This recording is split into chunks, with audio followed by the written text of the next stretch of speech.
यसपछि समय माग गर्नुभएको छ। मान्य श्री सरिता गिरी, समय 3 मिनट।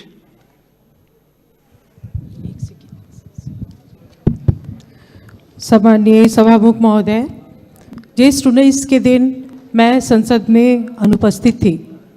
मेरी अनुपस्थिति में वहाँ पे हमारे इस संसद के एक माननीय जी ने जो मंतव्य दिया उसको घृणा का मंतव्य कहा जाता है, अंग्रेजी में उसको हेट स्पीच कहा जाता है सभामुख महोदय, क्योंकि उन्होंने रगत उमलने की बात कही।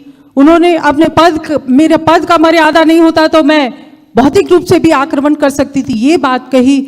और भारतीय चेली नेपाल के संसद में आके दादागिरी करती है, ऐसी बात कही। सभामुख महोदय, मैं वैसी भाषा प्रयोग नहीं करूंगी, मैं प्रेम से अपनी बात कहूंगी सभामुख महोदय।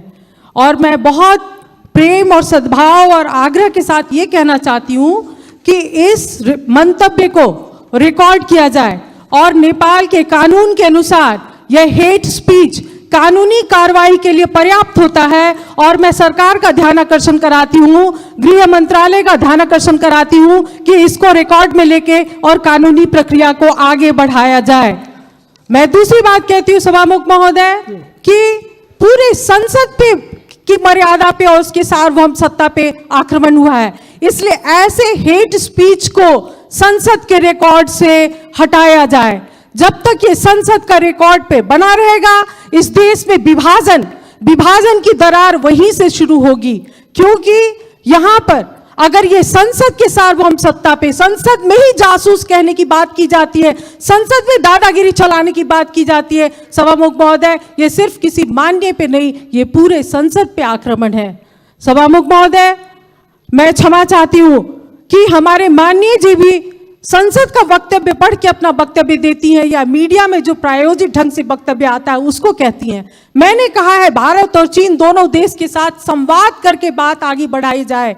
और थोड़ी देर के बाद मीडिया ने भारतलाई नसोधिकन नक्शा बनाउने ये कहा कि प्रायोजित किया। उन्होंने भी उसी मंतव्य को पढ़ा है, सुना है और उसके बाद अपनी धारणा व्यक्त करती हैं। कम से कम हम लोग सभासद लोग जब बोलते हैं तो वस्तुगत तथ्य और प्रमाण के आधार पे बोलें। जब बाहर के जनता की हल्ला होती है, उसी के हल्ला में हम लोग जाएंगे तो हम लोग देश का नेतृत्व कैसे करेंगे। मैं जो दूसरी बात, महत्वपूर्ण बात उठाना चाहती हूँ यहाँ पर, हमारे माननीय जी ने एक बात तो अच्छा ही कहा, भारतीय चेली को भारतीय दलाल बोलते बोलते चेली कहा, महिला है सहानुभूति होगी इसलिए इज्जत बढ़ाया है, लेकिन फिर भारतीय जासूस करके उन्होंने सब पे पानी फेर दिया। मुझको भी मालूम है सभामुख महोदय, उनके पति राप्ती जिला के दांग जिला के राप्ती गांव पालिका में जब वो चुनाव लड़ रहे थे तो उनके गांव पालिका के निर्वाचन में भारतीय रुपया बांटा गया। बाद में जब गांव वालों ने पकड़ा कि नहीं ये भारतीय रुपया तो उत्तर की छिमे के चीन की तरफ से बांटा गया है, तो कहीं इस संसद में बिना किसी बड़ी शक्ति के आरोप के बिना उनको कैसे हिम्मत हुई, कहीं हमारे उत्तरी छिमे की चीन के इशारे पे तो उन्होंने एक भारतीय चेली पे आरोप नहीं लगाया है। भारतीय चेली ऐसे नहीं आई है सभामुख महोदय, नेपाल के कानून के अनुसार आई। और मैं एक बार और कहती हूँ, मैं नेकपा पार्टी के संसदीय दल के नेता और नेकपा पार्टी के अध्यक्ष और नेतागण से कहती हूँ, मैं महत्वपूर्ण बात कहने जा रही हूँ सभामुख महोदय। इतिहास की जानकारी नहीं है तो इतिहास की जानकारी हमसे लें। अपने नेताओं और कार्यकर्ताओं को ठीक से प्रशिक्षित करें। हिंदी का नेपाल में क्या स्थान है और हिंदी का यहाँ पे क्या संबंध है वो उनको बताएं, ताकि उनका रगत नहीं उमले।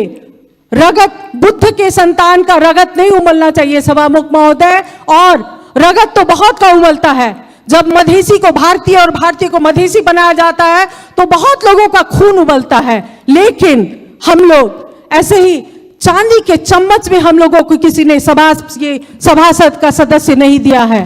जनता के बीच में संघर्ष करते करते करते हम लोग आए। और अंत में एक बात और मैं कहूंगी, नागरिकता के विषय में उन्होंने कहा है कि हम लोग क्यों राष्ट्रपति होंगे, हम लोग समय मैं एकदम खत्म कर रही हूँ, महत्वपूर्ण बात है।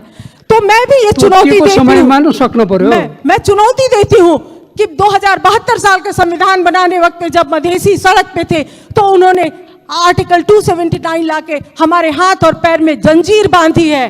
जंजीर जब तक रहेगी तो हमारा संघर्ष रहेगा, और हिम्मत है तो वो जंजीर को हटाइए और तब हम साथ मिलकर नेपाल बनाएंगे। नहीं तो ये बात तो चलती रहेगी। सभामुख महोदय, मैं फिर से कहती हूँ कि इसको सभामुख महोदय रिकॉर्ड से हटाया जाए। मैं ये मांग करती हूँ जब तक इसके बारे में ये घृणा का स्पीच इसको रिकॉर्ड से नहीं हटाया जाएगा, मैं क्षमा चाहती हूँ। हम लोग संसद को ठीक से सुचारू रूप से आगे बढ़ने में देने में असमर्थ हैं। सभामुख महोदय।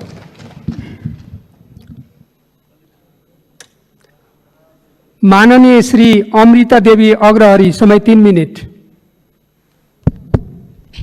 सम्मानीय सभामुख महोदय, 19 गते के पार्लियामेंट के बैठक में जिस तरह हमारे माननीय गंगा चौधरी जी ने जो शब्द का प्रयोग किया है उससे हमारी पार्टी का ध्यान आकर्षण हुआ है। मैं स्पष्ट ढंग से कहना चाहती हूं कि माननीय गंगा चौधरी जी को माफी मांगना होगा। मान्य सदस्य अहिले बस्नुस्। माननीय सभामुख महोदय, जो भी इस सदन में सांसद के रूप में उपस्थित है वो संपूर्ण प्रक्रिया पूरा मान्य करके ही सदस्य सांसद मर्यादित बनकर ढंगले आया हुआ बोल्नु है। होला, तपाईहरु बस्नुस्। इसलिए मैं आपसे स्पष्ट बस्नुस्, रूप मेरो में ध्यान कहना आकर्षण चाहती भयो, हूँ कि ये सदन जो है ये खून खौलाने वाला जगह नहीं है। स्तरीय भाषामा बोल्नु होला, सम्माननीय विषयमा केन्द्रित भएर सभामुख बोल्नु होला। महोदय, यहाँ खून ठंडा करके बात करना चाहिए, और अगर किसी का खून बहुत ज्यादा गर्म होता है तो बागमती में जाकर छलांग लगाना चाहिए। सभामुख महोदय, यहाँ किसी का अपमान करने का जगह नहीं है।